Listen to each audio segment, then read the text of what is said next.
जय माता दी दोस्तों। कुंभ राशि वालों, आज की इस वीडियो में हम आपको बताने जा रहे हैं उन 10 गलत कामों के बारे में जो कर देते हैं आपको बर्बाद, तो हो जाएं सावधान। तो चलिए शुरू करते हैं। अनिरुद्ध जोशी के अनुसार कभी ऐसा होता है कि कोई व्यक्ति रातों रात बर्बाद हो जाता है तो कोई धीरे धीरे बर्बाद होता जाता है। हालांकि जो लोग रातों रात बर्बाद हो जाते हैं उसके पीछे का सत्य जानेंगे तो समझ में आएगा कि उन्होंने पहले कुछ ऐसे कर्म किए थे जिनके चलते अचानक उन पर मुसीबतों का पहाड़ टूट पड़ा। कर्म हमारा बीज है, जो बोएंगे वही देर सवेर काटेंगे। बुरे कर्मों को आम भाषा में खोटे कर्म कहते हैं। हम अपनी जिंदगी में जाने अनजाने ऐसा काम करते रहते हैं जिसके दुष्परिणाम बाद में निकलते हैं या कभी भी अचानक से सामने आ जाते हैं। तो आओ जानते हैं कि ऐसे कौन से कार्य हैं जिसके चलते आपको बाद में पछताने का मौका भी नहीं मिलता है। जिन्होंने पूरी जिंदगी खोटे कर्म किए हैं उन्हें यम के भयानक दूत दिखाई देते हैं।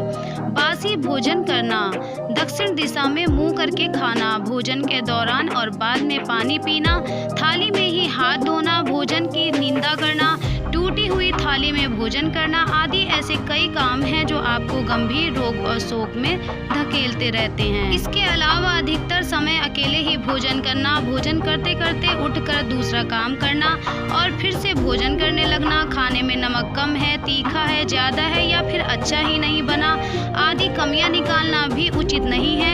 इसके उपरोक्त नियमों का पालन नहीं करने से बवासीर, कब्ज, कैंसर और अल्सर जैसे रोग तो होते ही हैं, साथ ही व्यक्ति के घर की बरकत भी चली जाती है। नींद, आप जितना जागते हैं उतना ही सोएं। आप कम सोते हैं और ज्यादा जागते हैं तो संतुलन बिगड़ जाता है। हालांकि यदि आप प्रातः काल जल्दी उठकर कसरत करते हैं तो आपके लिए 4 घंटे की नींद ही पर्याप्त है।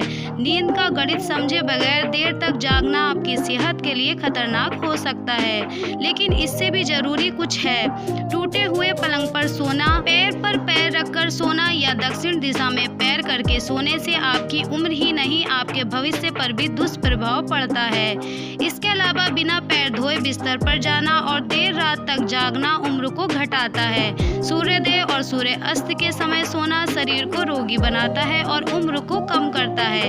इसी तरह भारतीय वास्तुशास्त्र के अनुसार द्वार के सामने पाँव करके भी नहीं सोना चाहिए। केश कर्तन, मंगल और शनिवार के दिन बाल कटवाना, बाल कटवाने के बाद स्नान नहीं करना, घर में ही बाल काट लेना, लंबी दाढ़ी और बाल रखना, बालों में नियमित तेल नहीं लगाना, बाल नोचना, बाल हाथों से ही तोड़ना आदि ऐसे कई खोटे लक्षण हैं जिससे उम्र कम होती है। अक्सर लोग चंदन का लेप चेहरे पर लगाते हैं, लेकिन यदि यही लेप आप बिना स्नान से पहले लगाते हैं तो इससे आपकी जिंदगी के कई साल कम हो जाते हैं। यदि बालों पर तेल लगाने के बाद वही हाथ हमारे किसी भी अन्य शारीरिक अंग को छू लें तो ऐसे में हमारी उम्र कम हो जाती है। अक्सर लोग रात में अपने वस्त्र धोकर बाहर सूखने के लिए डाल देते हैं, जो कि वास्तु के नियमों के विरुद्ध है।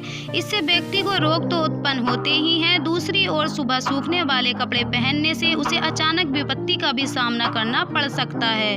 हालांकि इसमें से पहली बात को तो माना ही जा सकता है, दूसरी ओर जो दूसरे से वस्त्र मांग कर पहनता है, दूसरों से अन्न मांग कर खाता है और हर कहीं का जल भी ग्रहण कर लेता है, उसकी उम्र घटती जाती है। मूत्र, शौच, छींक और बगासी को रोकना घातक है। खुले में या खड़े होकर पेशाब करते हैं तो यह तरीका आपकी उम्र कम करने के लिए भी जिम्मेदार है। यदि आप घास के ढेर पर या फिर कंकाल पर बैठते हैं तो आपकी मृत्यु नजदीक मानी जाती है। शौच का स्थान और शौच करने की दिशा भी नियुक्त है, उसी का पालन करें। इसके अलावा जो व्यक्ति नाखून चबाता है या फिर स्वयं को दूषित रखता है, स्वयं की सफाई नहीं करता है, अपनी सफाई पर ध्यान नहीं देता है, ऐसे व्यक्ति की उम्र कम होती चली जाती है। हालांकि उपरोक्त में से भी खराब बात यह है कि यदि आप नदी के किनारे, पुल के ऊपर, खेत की मेड़ पर, किसी सिद्ध स्थान या पाल्य महाराज के पास मूत्र आदि का त्याग करते हैं तो आप भारी मुसीबत में भी पड़ सकते हैं। इसके अलावा अति संभोग करना, दिन के समय ही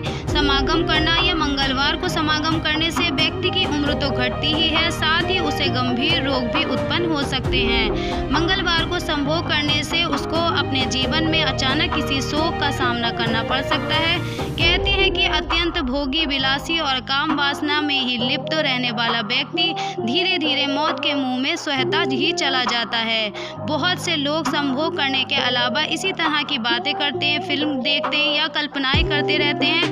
ये उनके उम्र और सेहत के लिए तो खतरनाक होता ही है, साथ ही इस तरह की सोच की आदत बना लेने से वे कभी भी किसी भी प्रकार की मुसीबत में फंस सकते हैं। ऐसी गंदी सोच के दुष्परिणाम ही झेलने होते हैं। उंगली या गर्दन चटकाना। कई लोगों की आदत होती है कि वे अपनी उंगलियों या गर्दन की हड्डी को चटकाते रहते हैं। इसे खोड़ले लक्षण कहते हैं। इससे जहां उम्र कम होती है वहीं इससे दरिद्रता बढ़ जाती है। वास्तव में कुछ लोग हर थोड़ी देर बाद जोर जोर से अपनी उंगलियां चटकाते रहते हैं। वास्तव में लंबे समय तक उंगलियां चटकाने से आपको बुखार, जोड़ों में दर्द जैसी बीमारी हो सकती है। बुढ़ापे में उंगलियां हिलने लगती हैं, अर्थात उनकी किसी भी चीज को पकड़ने की शक्ति का पतन हो जाता है। हड्डी बजाना। इसे हड्डी तोड़ना, चटकाना या कटकटाना भी कहते हैं। अक्सर लोग अपनी उंगलियों की हड्डियों को चटकाते हैं, जिसे खोड़ले लक्षण कहते हैं। माना जाता है कि ऐसा करने वाले के हाथों से लक्ष्मी चली जाती है। अब लक्ष्मी जाती है या नहीं ये तो नहीं मालूम, लेकिन कई लोगों को अपने शरीर के हर जगह की हड्डी चटकाने की आदत होती है, जिसके चलते एक दिन सभी ज्वाइंट ढीले पड़ जाते हैं और बुढ़ापे में उसकी शक्ति कम हो जाती है। फिर हाथों की उंगलियों से चाय के कप पकड़ने पर भी वे हिलने लगते हैं। इसके अलावा देखिए, सबसे गलत काम है नशा करना। किसी भी प्रकार का नशा करने से सुख, समृद्धि और सेहत सभी एक समय बाद नष्ट हो जाती हैं। आप कितने ही धनवान हो, लेकिन यदि आप लगातार नशा कर रहे हैं तो निश्चिंत ही इससे आपके कुल परिवार का बिखराव हो जाएगा। आपकी प्रतिष्ठा धूमिल हो जाएगी। ऐसा कई उदाहरण आपको मिल जाएंगे जिनके पास सब कुछ था लेकिन वे बर्बाद हो गए। कई लोगों को देखा गया है कि जंगल में या खुले आकाश के नीचे कहीं भी सुनसान इलाके में वे शराब पीने के लिए इकट्ठे होते हैं। उनकी ये आदत कभी भी भारी पड़ सकती है। इसके जब दुष्परिणाम निकलते हैं तब समझ में आती है। ज्योतिष अनुसार ऐसे स्थानों पर भोजन आदि करने से राहु और केतु का प्रकोप बढ़ जाता है, तो वास्तु के अनुसार बरकत चली जाती है। लेकिन एक मान्यता अनुसार भूत प्रेत सक्रिय होकर आपके जीवन में तूफान खड़ा कर देते हैं। होली, रंग पंचमी आदि कुछ त्योहारों पर लोग शराब पीते हैं। ये भी देखा गया है कि नवरात्रि और दीपावली के पवित्र दिनों में भी लोग अब पीने लगे हैं, जो कि पाप क्रम के समान ही है। पीने के लिए आपके पास और भी दिन हो सकते हैं, लेकिन पर्व, त्योहार और व्रतों के दिन में पीने का परिणाम भी भुगतने को मिलता है। इसके अलावा देखिए, पीठ पीछे किसी की बुराई करना, ये भी बहुत बड़ा पाप होता है। इससे भी माता रानी बहुत ही नाराज होती हैं। जिसकी आप बुराई कर रहे हैं वो तो नहीं सुन रहा, परंतु माता रानी सब देख रही हैं और सब सुन रही हैं, और इसके दुष्परिणाम ही आपको प्राप्त होंगे। अगर आपको किसी की बात बुरी लगी है तो आप सीधा उसके मुंह पर बोल दें। पीठ पीछे उसकी बुराई ना करें। पीठ पीछे किसी की बुराई करना बहुत बड़ा पाप है। हो सकता है कि आपके उससे रिश्ते खराब हो जाएं, लेकिन आप बहुत बड़ा पाप करने से बच जाएंगे और आपकी यह आदत भी संवर जाएगी, जिससे आप बर्बाद होने से भी बच जाएंगे। तो चलिए फिलहाल अब हम आपसे विदा लेते हैं। हम उम्मीद करते हैं आपको हमारे द्वारा दी गई जानकारी पसंद आई होगी। वीडियो पसंद आई हो तो लाइक और शेयर जरूर कर दें, और ऐसी अधिक जानकारी के लिए हमारे चैनल को जरूर सब्सक्राइब कर लें। धन्यवाद।